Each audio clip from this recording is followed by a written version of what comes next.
ये आर्टिकल 12 में दोस्तों स्टेट शब्द की परिभाषा दे रखी है। चलिए देखते हैं स्टेट में कौन कौन सी चीजें आती हैं। गवर्नमेंट ऑफ इंडिया भी दोस्तों स्टेट है, यानी जो भारत सरकार है वो भी स्टेट है।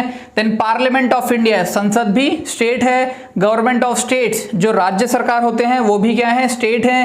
देन दोस्तों लेजिस्लेचर ऑफ ऑल स्टेट्स, यानी कि हर एक राज्य में जो विधानसभा होती है दोस्तों वो भी क्या है, स्टेट है। देन दोस्तों all other authorities with in the control of government of India, यानी हमारे देश में जितनी भी लोकल अथॉरिटीज हैं जिसपे भी भारत सरकार का अधिकार है, मतलब भारत सरकार का कोई ना कोई उस पर कंट्रोल है, तो उसको भी हम स्टेट की डेफिनेशन में इंक्लूड करेंगे। आर्टिकल 13 में दोस्तों दे रखा है कि हमारी स्टेट ऐसा कोई भी कानून नहीं बना सकती जिससे कि हमारे फंडामेंटल राइट्स का वायोलेशन हो, मतलब ऐसा कोई भी कानून नहीं बनाया जाएगा जिससे कि हमारे मौलिक अधिकार का हनन हो। अगर ऐसा कानून बनाया जाता है तो हम लोग सुप्रीम कोर्ट को अप्रोच कर सकते हैं अंडर आर्टिकल 32। फिर सुप्रीम कोर्ट इस कानून को चेक करेगा, रिव्यू करेगा कि क्या सच में ये कानून हमारे मौलिक अधिकार का हनन कर रहा है। एंड अगर दोस्तों सच में ऐसा होगा तो सुप्रीम कोर्ट इस कानून को नल एंड वॉइड डिक्लेयर कर देगा, स्ट्रक डाउन कर देगा। एंड इसे ही कहा जाता है जुडिशियल रिव्यू।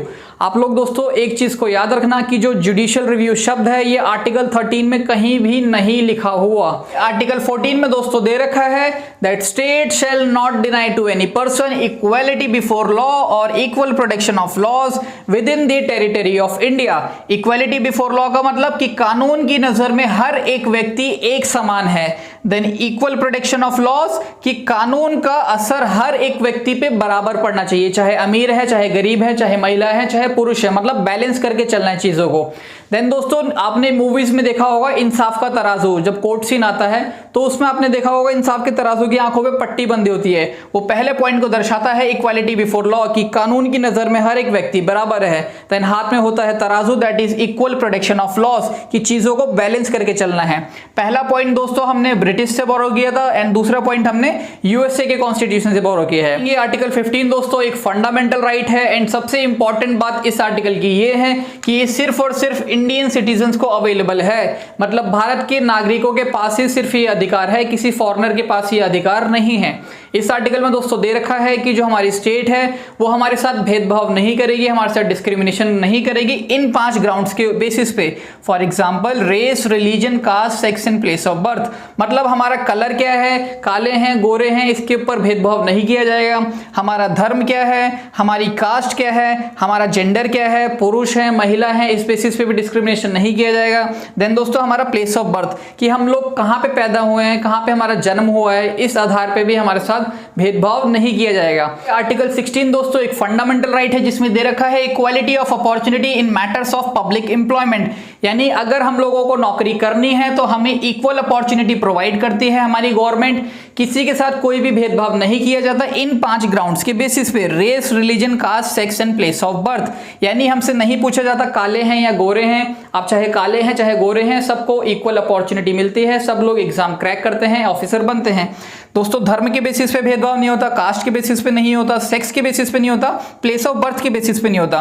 कास्ट के बेसिस पे दोस्तों जो रिजर्वेशन को आप लोग डिस्क्रिमिनेशन कहते हैं वो डिस्क्रिमिनेशन नहीं है, उसे पॉजिटिव डिस्क्रिमिनेशन कहा जाता है। लॉन्ग वीडियो में मैंने समझा रखा है, कमेंट सेक्शन में लिंक है, वहां पे जाके आप देख सकते हैं। दोस्तों आज हम लोग आर्टिकल 17 के बारे में जानेंगे। ये एक फंडामेंटल राइट है जिसमें दे रखा है एबॉलिशन ऑफ अनटचेबिलिटी। इसका मतलब क्या हुआ, पहले के टाइम पे आपको पता है कि ऊंची जाति के लोग नीची जाति के लोगों के साथ काफी सारे भेदभाव किया करते थे। फॉर एग्जाम्पल ऊंची जाति के लोग चारपाई पे बैठेंगे, नीची जाति के लोग जमीन पे बैठेंगे उनसे नीचे, एंड ऐसे कई सारे डिस्क्रिमिनेशन है जो उनके साथ किए जाते थे। एंड इसी चीज को एबॉलिश करने के लिए हमारे संविधान में ये आर्टिकल डाला गया ताकि सबको इक्वल ट्रीटमेंट मिल सके। एंड इसको एक पनिशेबल ऑफेंस बना दिया, जो कोई भी इसको प्रमोट करेगा उसके खिलाफ कानूनी कार्यवाही करी जाएगी। बहुत सारे कानून हैं, untouchability offences act, protection of civil rights act, SC ST atrocities act 1989। And दोस्तों अगर आपको इस आर्टिकल को और भी डिटेल में जानना है तो कमेंट सेक्शन में लिंक है, वहां से जाके आप देख सकते हैं। आर्टिकल 18 एक फंडामेंटल राइट है जिसमें दे रखा है एबॉलिशन ऑफ टाइटल्स। पहले के टाइम पे आपने देखा होगा कि लोग अपने नाम के आगे राजा, महाराजा, निजाम, नवाब, इस टाइप के कई शब्दों का उपयोग किया करते थे, बट आर्टिकल 18 ने इन शब्दों को एबॉलिश कर दिया है। आप मिलिट्री एंड एकेडमिक टाइटल्स को यूज कर सकते हैं, एकेडमिक का अगर मैं एग्जांपल दूं, अगर आप एक डॉक्टर हैं तो आप अपने नाम के आगे डॉक्टर यूज कर सकते हैं, उसको एबॉलिश नहीं किया गया। ऐसे ही अगर आप मिलिट्री में हैं तो आप अपने नाम के आगे उस शब्द का उपयोग कर सकते हैं। For example lieutenant general, general, major general, then lieutenant colonel, colonel, ऐसे कई सारे पद होते हैं तो आप उसको भी यूज कर सकते हैं, क्योंकि वो आपने अपनी मेहनत से हासिल किया है, आपको आपके दादा या परदादा के द्वारा दिया नहीं गया राजा एंड महाराजा टाइप, इसलिए उसको एबॉलिश नहीं किया गया। आर्टिकल 19 एक फंडामेंटल राइट है एंड इस आर्टिकल के तहत हमारे पास 6 राइट्स हैं। सबसे पहला freedom of speech and expression, यानी कि बोलने का अधिकार, हम अपने ओपिनियंस को फ्रीली एक्सप्रेस कर सकते हैं। Then right to assemble, that is assemble हो सकते हैं, धरना दे सकते हैं, बट शांतिपूर्वक, हथियार वगैरह लेके नहीं बैठना। Then right to form association, अपना एक ग्रुप बना सकते हैं, for example political parties. Then right to movement within the territory of India, आप भारत देश में कहीं भी घूम सकते हैं। Right to reside within the territory of India, यानी कि आप भारत देश में कहीं भी रह सकते हैं।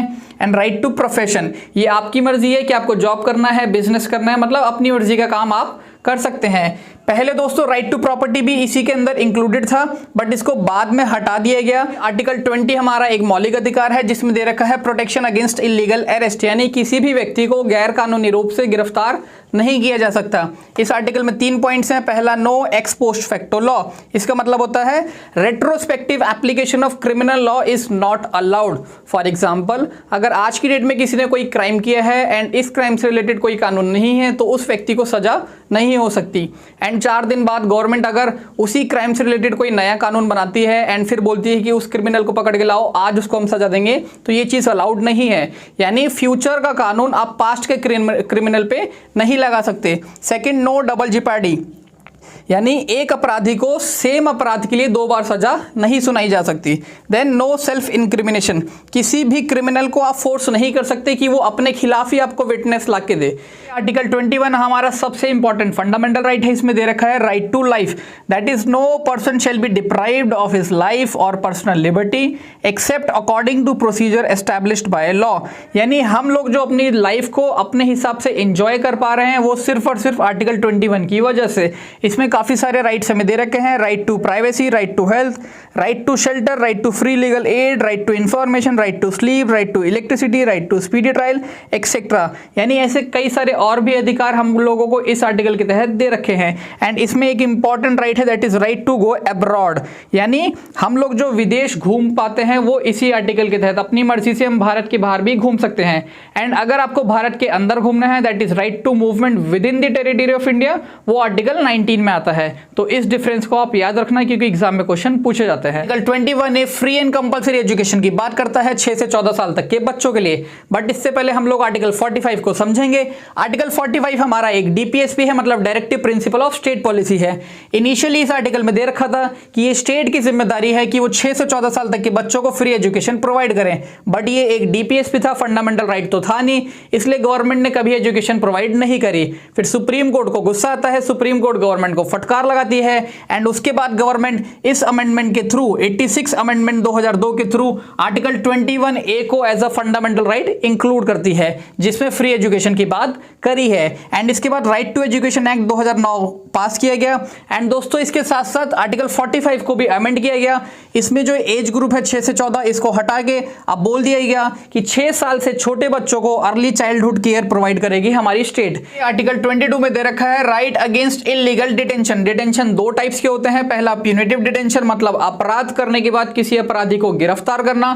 दूसरा होता है प्रिवेंटिव डिटेंशन, यानी कि अभी उस व्यक्ति ने कोई भी क्राइम नहीं किया, उसको पहले से ही गिरफ्तार कर लिया क्योंकि पुलिस को डाउट था कि ये बंदा फ्यूचर में कोई क्राइम करने वाला है। इस आर्टिकल में टोटल 3 पॉइंट्स दे रखे हैं। पहला, ग्राउंड्स ऑफ अरेस्ट पुलिस को बताना होता है जब भी पुलिस किसी को गिरफ्तार करने जाती है।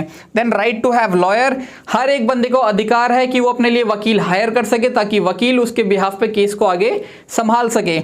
देन मजिस्ट्रेट के सामने उस बंदे को पेश करना होता है विद इन 24 आवर्स, यानी किसी को जब पुलिस गिरफ्तार करती है तो उस बंदे को मजिस्ट्रेट के सामने पेश करना होता है। आर्टिकल 23 हमारा एक फंडामेंटल राइट है जिसमें दे रखा है prohibition of traffic in human beings and forced labour. इंसानों को खरीदा या बेचा नहीं जा सकता, जैसे लड़कियों को बेच दिया जाता है प्रोस्टिट्यूशन के धंधे के लिए, जो कि गलत बात है। ऐसे ही फोर्स्ड लेबर, आप किसी से फोर्सफुली काम नहीं करवा सकते, किसी को बंधवा मजदूर नहीं बना सकते। जो भी व्यक्ति ऐसा क्राइम करेगा करेगा उसको सजा सुनाई जाएगी, क्योंकि ये एक पनिशेबल ऑफेंस है। अब आप लोगों ने सुना होगा कि कुछ कंट्रीज ऐसी होती है जहां पे वहां के लोगों को आर्मी के अंदर कंपलसरी तौर पे काम करना पड़ता है, 1 या 2 साल के लिए आर्मी में काम करना पड़ता है, उसके बाद आप कुछ भी कर सकते हैं। इसे कहा जाता है कंस्क्रिप्शन सिस्टम। ऐसे ही इस आर्टिकल के सेकंड प्रोविजन में दे रखा है कंपलसरी सर्विस और पब्लिक सर्विसेज, यानी हमारे गवर्नमेंट चाहे तो वो हमसे भी ऐसे फोर्सफुली काम करवा सकती है आर्मी के अंदर। आर्टिकल 24 हमारा एक फंडामेंटल राइट है, ये प्रोहिबिट करता है चाइल्ड लेबर को, मतलब बच्चों से काम नहीं करवा सकते। इस आर्टिकल के हिसाब से चाइल्ड का मतलब होता है 14 साल से छोटे बच्चे। देन दोस्तों जो कोई भी इसका उल्लंघन करेगा उसको इस कानून के हिसाब से सजा सुनाई जाएगी, child labour prohibition and regulation act. And इस कानून में 2016 में एक अमेंडमेंट किया गया, उसमें कुछ एक्सेप्शंस डाल दिए कि अगर आपको बच्चों से काम करवाना है तो करवाइए, but only after school hours और ड्यूरिंग वेकेशंस। जब बच्चे स्कूल से घर आ जाते हैं या जब उनकी छुट्टियां पड़ी होती हैं तो आप उनसे काम करवा सकते हैं, बट सिर्फ और सिर्फ फैमिली ओन्ड बिजनेसेस में, यानी अगर आपका खुद के परिवार का एक कोई बिजनेस है तो उसमें आप बच्चों से काम करवा सकते हैं। दूसरा एक्सेप्शन है एंटरटेनमेंट इंडस्ट्री, जो बच्चे मूवीज में काम करते हैं, बॉलीवुड में टॉलीवुड में आप देखते हैं मूवीज में बच्चे आते हैं, तो ये चीज भी अलाउड है। आर्टिकल 25 में दे रखा है फ्रीडम ऑफ रिलीजन के बारे में। पहला पॉइंट है फ्रीडम ऑफ कंसाइंस, यानी अंतरात्मा की आवाज, जो भी आपका मन कहता है आप उसी धर्म को फॉलो करिए। देन राइट टू प्रोफेस, आप जो भी धर्म को फॉलो कर रहे हैं उसको आप खुल के डिक्लेयर कर सकते हैं कि मैं इस धर्म को फॉलो करता हूं। देन राइट टू प्रैक्टिस, आप अपने रिलीजन को प्रैक्टिस कर सकते हैं। देन राइट टू प्रोपेगेट, अपने रिलीजन का प्रचार कर सकते हैं, मतलब एडवर्टाइजमेंट कर सकते हैं। ये सभी राइट्स दोस्तों हमें मिल रखे हैं इस आर्टिकल के तहत, बट ये सारे एब्सोल्यूट राइट्स नहीं है, इन पे कुछ रेस्ट्रिक्शंस लगा रखी हैं। That is public order, morality, health and fundamental rights, यानी आपके धर्म को फॉलो करने से अगर किसी का फंडामेंटल राइट का उल्लंघन होता है तो ये गलत बात है। आर्टिकल 26 हमारा एक फंडामेंटल राइट है जिसमें दे रखा है freedom to manage religious affairs. Religious denominations को कुछ राइट्स दे रखे हैं इस आर्टिकल ने। अब रिलीजियस डिनोमिनेशन क्या होता है? ये एक ऐसा ग्रुप है जिसका अपना यूनिक नाम होता है एंड इनके कुछ यूनिक सेट ऑफ बिलीफ्स होते हैं धर्म को लेके। अब ये एक ग्रुप है, इसका मतलब ये कलेक्टिव राइट है, इंडिविजुअल राइट नहीं है। इसमें क्या राइट्स है? To establish and maintain institutions for religious and charitable purposes, यानी अपने इंस्टीट्यूशंस को ये खुद से मेंटेन कर सकते हैं जो भी धर्म से रिलेटेड हो। देन अपने रिलीजियस अफेयर्स को ये मैनेज कर सकते हैं, प्रॉपर्टीज को एक्वायर कर सकते हैं एंड उनको एडमिनिस्टर भी कर सकते हैं। बट ये एक एब्सोल्यूट राइट नहीं है, रीजनेबल रेस्ट्रिक्शंस इस आर्टिकल पे लगाई जा सकती हैं इन बेसिस पे, public order, morality and health. Article 27 हमारा एक फंडामेंटल राइट है जिसमें दे रखा है freedom as to payment of taxes for promotion of any particular religion, यानी किसी भी रिलीजन को प्रमोट करने के लिए गवर्नमेंट हमसे टैक्स नहीं ले सकती। जो भी हम पैसा सरकार को देते हैं, जो भी हम टैक्स सरकार को देते हैं, उस पैसे का उपयोग सरकार किसी धर्म को प्रमोट करने के लिए नहीं यूज कर सकती, ऐसा आर्टिकल 27 कहता है। बट दोस्तों कहीं कहीं हमसे एंट्री फीस ले ली जाती है। अगर हम मंदिर मस्जिद कहीं जाते हैं तो कहीं कहीं पे एंट्री फीस लगा दी जाती है जो कि अलाउड है। फीस अलग है, टैक्स अलग है। जो फीस होती है वो हमसे इसलिए ली जाती है ताकि वो वहाँ का एडमिनिस्ट्रेशन सिस्टम संभाल सकें, हम लोगों को सुविधा दे सकें, वहाँ पे पानी की व्यवस्था कर सकें, बैठने की सीट्स लगा सकें, इसलिए फीस वो लोग लेते हैं। ये आर्टिकल 28 हमारा एक फंडामेंटल राइट है जिसमें दे रखा है freedom from attending religious instructions in certain educational institutions. Religious instructions का मतलब हो गया प्रेयर्स वगैरह, जैसे स्कूल्स एंड कॉलेजेस में सुबह करवाते हैं। अब इसमें 3 कैटेगरी हैं। पहला, होली फंडेड बाय स्टेट, यानी सरकारी स्कूल या सरकारी कॉलेज, इस केस में हम लोग प्रेयर्स नहीं करवा सकते जो भी धर्म से रिलेटेड हो। दूसरा होता है ऐसे स्कूल्स एंड कॉलेजेस जिसको रिलीजियस ग्रुप्स मिलकर मैनेज करते हैं, जैसे क्रिश्चियन स्कूल्स, तो इसमें प्रेयर्स करवा सकते हैं एंड बच्चों के लिए मैंडेटरी होता है उस प्रेयर को अटेंड करना। तीसरा होता है इन दोनों का मिक्सचर, मतलब सरकार एंड रिलीजियस ग्रुप मिलकर जब स्कूल या कॉलेज चलाते हैं तो इस केस में प्रेयर्स करवा सकते हैं बट मैंडेटरी नहीं होता। जैसे स्कूल में प्रेयर करवानी है तो उस बच्चे के पापा या मम्मी से परमिशन लेनी होगी कि बच्चा इस प्रेयर को अटेंड करे या ना करे।